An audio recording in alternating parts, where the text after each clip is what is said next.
Hey everyone, मैं हूं खुशबू। आज मैं लाई हूं आपके लिए हिंदू लॉ के मेंस क्वेश्चंस के कुछ ऐसे इंपॉर्टेंट क्वेश्चन जिससे कि आपको आपके अपकमिंग एग्जाम्स में बहुत ज्यादा हेल्प होने वाली है। जिससे कि आपको एक आइडिया लग जाएगा कि मेंस में किस तरह के क्वेश्चन पूछे जाते हैं और किस तरह से हमको आंसर राइटिंग के लिए प्रिपरेशन करनी होगी। और इससे आपको एक आइडिया और लग जाएगा कि आपको जो आंसर राइटिंग करनी है उसके लिए आपको कौन कौन से पॉइंट्स तैयार करने चाहिए, किस तरह से क्वेश्चन सिविल जज के एग्जाम में पूछे जाते हैं। और ये जो मैं लेके आई हूँ उसमें आपका क्या है कि इसमें मैंने पूरे जो प्रीवियस ईयर के क्वेश्चंस हैं जो पूछे गए हैं आपके बिहार के भी एग्जाम्स में, आपके यूपी स्टेट के भी सिविल जज के एग्जाम में पूछे गए, तो उन सारे क्वेश्चंस को मैंने एक जगह पे कंसोलिडेट किया हुआ है। तो सबसे पहले तो जो भी मेरा वीडियो फर्स्ट टाइम देख रहे हैं, सो प्लीज आप मेरे चैनल को लाइक एंड सब्सक्राइब करें एंड सपोर्ट करें। और मैंने बहुत सारे वीडियोस क्रिएट किए हुए हैं, तो जिसने भी अभी तक मेरे 10 वीडियोस नहीं देखे हुए हैं तो प्लीज आप मेरी प्लेलिस्ट में जाके वो वीडियोस देख सकते हैं। सो सबसे पहले हम स्टार्ट करते हैं। जैसा कि आप देख रहे हैं कि मैंने ये जो वीडियो बनाया हुआ है उसमें सबसे पहले मैंने मेंस क्वेश्चन को किस तरह से एक्सप्लेन करा हुआ है। एक तो ये आपका मैंने एक्सप्लेन किया हुआ है कि ये आपका चैप्टर वाइज, और प्लस मैंने लास्ट में एक प्रॉब्लम भी शो करी है जिससे कि आपको आइडिया हो जाएगा कि जो आपके प्रीवियस डे के मेंस एग्जाम में क्वेश्चन पूछे जाते हैं उनको किस तरह से प्रॉब्लम्स आती है। तो उसका भी मैंने एक एग्जांपल दिया हुआ है लास्ट में, जो कि पूछा जा चुका है यूपी सिविल जज के एग्जाम में क्वेश्चन। और ये जो मैंने चैप्टर वाइज बताया हुआ है वो इसलिए क्योंकि मैंने जो मेंस के क्वेश्चन एक कंसोलिडेट किए हुए हैं वो सारे क्वेश्चंस मैंने चैप्टर वाइज क्रिएट किए हुए हैं, तो इससे आपको काफी ज्यादा हेल्प होने वाली है। सो प्लीज आप ये वीडियो पूरा लास्ट तक जरूर देखिएगा। देखिए, सबसे पहले आपका आता है चैप्टर 1 जो कि आपका बेसिक है। तो इसका जो एक क्वेश्चन है वो ये है कि किन व्यक्तियों पर हिंदू विधि लागू होती है, हिंदू संयुक्त परिवार के विभाजन में हिस्सा मांगने का अधिकार किसे है। यानी कि जो एक ज्वाइंट फैमिली होती है उसका जब विभाजन होता है तो उसमें हिस्सा मांगने का अधिकार किसे किसे है। तो ये एक ऐसा क्वेश्चन है जिससे कि आपका जो चैप्टर फर्स्ट है वो ऑलरेडी बहुत अच्छे से प्रिपेयर हो जाएगा कि अगर उससे किसी भी तरह से घुमा के क्वेश्चन पूछा जाता है तो उससे आपको काफी ज्यादा हेल्प मिलेगी। सो ये आपका एक क्वेश्चन मैंने आपके लिए प्रिपेयर किया हुआ है जो कि आपका चैप्टर 1 से है। उसके बाद हम आते हैं सेकंड नंबर चैप्टर 2 पे, जिसमें आपके क्या है, आपकी ट्रीज दी हुई है, आपके सोर्स दिए हुए हैं जो कि आपके हिंदू लॉ के सोर्सेज है, तो उसके बारे में बताया गया है। तो जैसा कि आपका सेकंड नंबर क्वेश्चन है वो है कि हिंदू विधि के स्रोत की विवेचना कीजिए और मिताक्षरा एवं दैभाग स्कूल के 3 महत्वपूर्ण अंतरों का उल्लेख कीजिए। यानी कि आपने हिंदू विधि में पढ़ा होगा मिताक्षरा और दैभाग, ठीक है। तो इसमें आपको क्या दिया गया है कि उसमें जो 3 डिफरेंसेस है उनके बारे में आपको बताना है, ठीक है। तो ये भी आपका एक, जब आप इसको पढ़ लेंगे कि ये आपका हिंदू विधि के स्रोत की विवेचना कीजिए, ठीक है। तो ये ऐसा क्वेश्चन है कि जिससे कई सारे क्वेश्चंस बन सकते हैं। तो अगर आपने हिंदू विधि के स्रोत को प्रिपेयर कर लिया तो उससे आपको क्या क्या एक हेल्प मिल जाएगी कि हाँ, आप अगर उससे रिलेटेड कोई भी क्वेश्चन आपसे घुमा के पूछा जाता है तो उससे आपको काफी ज्यादा हेल्प मिलेगी। उसके बाद हम चलते हैं चैप्टर नंबर 3 पे जो कि है नेचर ऑफ हिंदू मैरिज, जिसका एक क्वेश्चन है कि what are the requirements of a valid Hindu marriage, explain the marriage dispute with mutual consent under the Hindu marriage act. यानी कि वैध हिंदू विवाह की क्या आवश्यकताएं हैं, हिंदू विवाह अधिनियम के अंतर्गत परस्पर सम्मति से हुए विवाह विच्छेद की व्याख्या कीजिए। अब यहाँ पे आता है जुडिशियल सेपरेशन की बात, ठीक है। यानी कि एक तरीके से जहां पे मैरिज डिस्प्यूट या जुडिशियल सेपरेशन भी हम बोल सकते हैं। तो इसमें क्या होता है कि जो वैध विवाह की क्या आवश्यकताएं है, सबसे पहले तो हमें इससे क्या क्या प्रिपेयर हो जाएगा, हमें इससे ये प्रिपेयर हो जाएगा कि जो वैध विवाह होता है हमारा, नहीं जो वैलिड हिंदू मैरिज होती है उसकी जो क्या क्या रिक्वायरमेंट्स होती है, ठीक है। पहले तो हमें ये प्रिपेयर हो जाएगा, अगर इससे रिलेटेड कोई क्वेश्चन पूछा जाता है तो हम लोग इजिली अटेम्प्ट कर सकते हैं। उसके बाद आता है हिंदू विवाह अधिनियम के अंतर्गत परस्पर सम्मति से हुए विवाह विच्छेद की व्याख्या कीजिए। यानी कि अगर कोई भी ऐसा आपका क्वेश्चन आता है जिसमें म्यूचुअल अंडरस्टैंडिंग पे जुडिशियल सेपरेशन हुआ हो या डिवोर्स हुआ हो, तो उससे रिलेटेड अगर आपसे कोई भी क्वेश्चन पूछा जाता है तो वो आप इजिली अटेम्प्ट कर सकते हैं। तो ये आपका एक क्वेश्चन बनता है नेचर ऑफ हिंदू मैरिज में। उसके बाद एक क्वेश्चन मैंने और बनाया हुआ है, जो कि ये वो क्वेश्चन है, मैं फिर से आपको बता दूं, जो कि पहले भी एग्जाम्स में पूछे जा चुके हैं। तो अब जैसा कि आपका 4th नंबर क्वेश्चन है, वो ये है कि हिंदू विधि में विवाह की अवधारणा की समीक्षा कीजिए। ठीक है, उन तत्वों का उल्लेख कीजिए जिनके आधार पर विवाह को शून्य घोषित किया जा सकता है। Review the concept of marriage in Hindu law, mention the elements on the basis of which marriage can be declared void. यानी कि सबसे पहले तो अगर हम हिंदू मैरिज के कॉन्सेप्ट का रिव्यू करेंगे तो उससे हमको आधा चैप्टर तो ऐसे ही प्रिपेयर हो जाएगा। ठीक है, तो ये मैंने एक शॉर्ट टर्म तरीका बताया हुआ है कि अगर आपका अभी तक हिंदू मैरिज एक्ट का रिवीजन ना हो पाया हो, या आपको कोई भी प्रॉब्लम आ रही हो, आपको मेंस के लिए प्रिपरेशन करनी हो, तो आपको ये वीडियो बहुत ज्यादा हेल्पफुल होगा। ये क्वेश्चंस आपके लिए बहुत ज्यादा हेल्पफुल होंगे। उसके बाद एक आता है आपका उन तत्वों का उल्लेख कीजिए जिनके आधार पर विवाह को शून्य घोषित किया जा सकता है। तो उन तत्वों को, यानी कि आपको क्या पढ़ना होगा कि क्या क्या ऐसे एलिमेंट्स होते हैं, क्या क्या ऐसे बेसिस होते हैं जिनके आधार पर हमें क्या पता चल जाएगा कि उनको किस तरीके से शून्य घोषित होते हैं। ठीक है, तो उन तत्वों को क्या करना है जिनके आधार पर क्या होता है विवाह को शून्य घोषित किया जा सकता है। तो इससे आपका ये जो नेचर ऑफ हिंदू मैरिज है एक तरीके से, तो ये आपका काफी अच्छे से प्रिपेयर हो जाएगा इस क्वेश्चंस की हेल्प से। उसके बाद आता है जुरिडिक्शन एंड प्रोसीजर।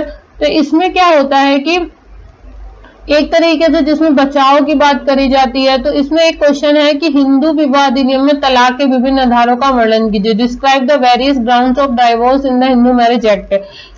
यानी कि अगर आप तलाक के सारे आधार पढ़ लेते हैं तो इससे भी आपको काफी ज्यादा हेल्प मिल जाएगी कि अगर आपसे इससे रिलेटेड कोई भी प्रॉब्लम पूछी जाती है तो आप इजीली इसको सॉल्व कर पाएंगे, क्योंकि आपने रिव्यू पढ़ लिया है, आपने किस तरीके से विभाजन होता है, क्या क्या आधार होते हैं, आपने बहुत जुडिशियल सेपरेशन पढ़ लिया। तो अब ये अगर आपका प्रिपेयर हो जाएगा तो आपका आधा Hindu marriage act easily prepare हो जाएगा। उसके बाद आता है एक क्वेश्चन और है कि उन आधारों को बताइए जिन पर हिंदू विवाह अधिनियम के अंतर्गत न्यायिक पृथक्करण की डिग्री प्राप्त की जा सकती है। और न्यायिक पृथक्करण की डिग्री और विवाह विच्छेद की डिग्री में क्या अंतर है। यानी कि पहले इंग्लिश में पढ़ते हैं, explain the grounds on which the degree of judicial separation can be obtained under the Hindu marriage act. What is the difference between a degree of judicial separation and a degree of marriage dissolution. ठीक है, इसमें क्या दिया गया है कि आपने क्या क्या पढ़ लिया, आपने डिवोर्स के वेरियस ग्राउंड्स पढ़ लिए। ठीक है, अब आपको क्या पढ़ना है कि जो जुडिशियल सेपरेशन होता है उसकी जो डिग्री पारित करी जाती है, ठीक है, और जो विवाह विच्छेद की डिग्री पारित की जाती है उसमें क्या अंतर होता है। ठीक है, तो उस जब आपका इतना ज्यादा प्रिपेयर हो जाएगा तो आप इस आंसर को भी बहुत ही इजी वे में लिख पाएंगे। और हाँ, सबसे ज्यादा मोस्ट इंपॉर्टेंट पॉइंट्स ये कि आपको आंसर राइटिंग की प्रैक्टिस करने से इस मतलब इन क्वेश्चन के बेसिस पे आप आंसर राइटिंग की एक अच्छे से प्रैक्टिस कर पाएंगे और आपका आधे से ज्यादा जो हिंदू मैरिज एक्ट है वो प्रिपेयर हो जाएगा। उसके बाद हम आते हैं एडॉप्शन में, यानी कि जिसमें आपके दत्तक ग्रहण की बात करी जाती है। तो एक क्वेश्चन है आपका दत्तक कौन दे सकता है, यानी कि कौन दे सकता है अडॉप्शन। उसके बाद दत्तक ग्रहण कौन कर सकता है, कौन अडॉप्ट कर सकता है, और दत्तक ग्रहण के क्या प्रभाव होते हैं। यानी कि सबसे पहली चीज क्या है, कौन दे सकता है, फिर लेने वाला आएगा, और फिर उसके बाद क्या इफेक्ट पड़ेंगे उसके ऊपर। ठीक है, तो ये भी आपका एक एडॉप्शन को लेके जब आपका इतना प्रिपेयर हो जाएगा तो उससे रिलेटेड क्या क्या मतलब प्लस पॉइंट है, क्या उसके माइनस पॉइंट है। तो जब आप इतना पढ़ेंगे तो आपके ऑलरेडी बहुत सारी चीजें क्लियर हो जाएंगी। तो ये आपके अभी तक के सारे इंपॉर्टेंट क्वेश्चन। तो उसके बाद हम नेक्स्ट चलते हैं जो कि है आपका सहदायिका से संबंधित है, यानी कि जो एक तरीके से आपका पार्टनर होता है प्रॉपर्टी में। ठीक है, तो जिसमें ज्वाइंट फैमिली की बात की जाती है, वो is cooperative. Discuss the rights of the कम्युनिकल। Can a woman be a partner of a Hindu joint family. सहदायिकी कौन है, सहदायिक के अधिकारों की विवेचना कीजिए। एंड क्या एक महिला हिंदू संयुक्त परिवार की सहदायिकी हो सकती है। ठीक है, तो इससे भी आपका काफी सारी चीजें क्लियर हो जाएंगी, इससे आपको बहुत ज्यादा हेल्प मिलेगी, इससे आपकी काफी सारी चीजें क्लियर हो जाएंगी, काफी सारे डाउट्स क्लियर हो जाएंगे ठीक है। तो किस तरीके से आपने बहुत सारी चीजें पढ़ ली, डाइवोर्स पढ़ लिया, और किस तरीके से हिंदुओं का विभाजन होता है, कौन कौन प्रॉपर्टी में सम्मिलित होता है, तो ये सारी चीजें आपने पढ़ ली है, तो इससे भी आपको काफी ज्यादा हेल्प हो जाएगी। उसके बाद हम चलते हैं नेक्स्ट चैप्टर पे। आता है सबसे पहले तो ये तो सॉरी खत्म हो गया, अब आता है आपका प्रॉब्लम्स। ठीक है, तो मैंने यहाँ पे एक प्रॉब्लम डिस्क्राइब करी हुई है, जो कि है कि न्यायालय ने ए को बी के विरुद्ध विवाह विच्छेद का निर्णय दिया।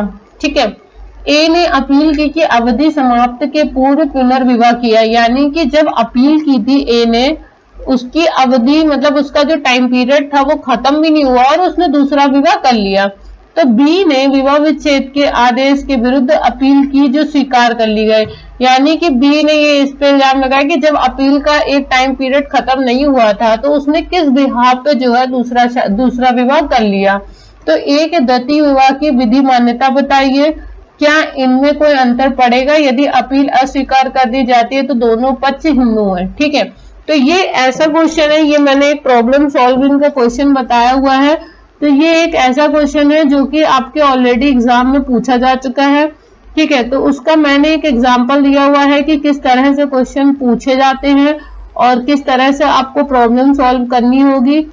तो इसको आपको क्या करना पड़ेगा, प्रिपेयर करना पड़ेगा। आपको जो अभी तक आपने सारा पढ़ा होगा तो उससे भी आपको एक आइडिया मिल जाएगा कि आप उससे खुद भी प्रॉब्लम क्रिएट कर सकते हैं। सबसे पहले तो बात ये कि इसमें आपको किस तरह से आंसर देने, पहला तो आपको इसकी मान्यता बतानी पड़ेगी कि वॉइड है, वॉइडेबल है, कि लीगल है क्या नहीं है। पहले तो आपको, क्योंकि आप पहले ही पढ़ चुके हैं प्रॉब्लम, देखिए ये ऐसी प्रॉब्लम है जिसमें आप पहले ही पढ़ चुके हैं कि जुडिशियल सेपरेशन के बारे में पढ़ चुके हैं, डिवोर्स के बारे में पढ़ चुके हैं, उसके क्या ग्राउंड्स होंगे उसके बारे में पढ़ चुके हैं, और किस तरह से प्रॉपर्टी डिवाइड होगी ये भी पढ़ चुके हैं, और कौन सी मैरिज वॉइड होती है ये भी पढ़ चुके हैं। तो इससे आपको काफी ज्यादा बेनिफिट्स मिलेंगे कि इससे आपको पहले तो ये बताना होगा, दूसरा इसमें क्या इनमें कोई अंतर पड़ेगा, मतलब कि क्या इनमें कोई अंतर पड़ेगा, यानी कि अगर वॉइड होगी तो क्या अंतर पड़ेगा, तो ये आपको डिस्क्राइब करना पड़ेगा। अपील अस्वीकार कर दी जाती, दोनों पक्ष हिंदू है, ये बात इसलिए बताई गई है क्योंकि आप हिंदू मैरिज एक्ट पढ़ रहे हैं, तो कहीं ऐसा तो नहीं, क्योंकि देखिए मुस्लिम मैरिज एक्ट क्या होती है वो अलग होती है। ठीक है, अब आप क्या पढ़ रहे हैं, आप हिंदू मैरिज एक्ट पढ़ रहे हैं। अब पता चले अगर आपको ये बात ही नहीं पता है कि दोनों पक्ष कौन से हैं तो आप आंसर गलत भी कर सकते हैं, क्योंकि उस समय आपके दिमाग में मुस्लिम मैरिज एक्ट भी चल रही होगी, और अगर आपको नहीं पता है कि दोनों पक्ष कौन से हैं तो इससे आपके आंसर काफी गलत हो सकते हैं। तो इससे क्या मिला है, इससे आपको एक आइडिया मिला है, जो मैंने चैप्टर वाइज पूरा वीडियो क्रिएट किया है, इससे आपको काफी ज्यादा बेनिफिट मिला है, और ये आपके आने वाले एग्जाम में बहुत ज्यादा बेनिफिशियल रहेगा। और इसी तरह से मैं आपको यही सजेस्ट करूंगी कि इसी तरह के क्वेश्चंस की आप आंसर राइटिंग करते रहें, जिससे कि आपको बहुत ज्यादा ही मतलब कि हेल्पफुल रहे। और इस तरह की प्रॉब्लम सॉल्विंग मैं और भी, आप कहेगा तो मैं और भी लेके आऊंगी, और प्लस मेरा जो नेक्स्ट वीडियो रहेगा वो मुस्लिम लॉ के सेम इसी पैटर्न पे मैं मुस्लिम लॉ का और अदर भी सब्जेक्ट के वीडियोस क्रिएट करूंगी। और अगर कोई चाहता है कि मैं अदर सब्जेक्ट की भी वीडियो लेके आऊं तो प्लीज आप मुझे कमेंट सेक्शन में मेंशन करें। एंड अगर किसी को और भी कोई इश्यू हो या और भी किसी लेक्चर को कोई चाहता है कि मैं उस पर वीडियो बनाऊं, क्योंकि अभी दो एग्जाम लगे हुए हैं, तो प्लीज आप मुझे कमेंट सेक्शन में जरूर मेंशन करें। एंड प्लीज आप मेरे वीडियो को शेयर करें, लाइक करें, सब्सक्राइब करें। And thank you so much for watching this video.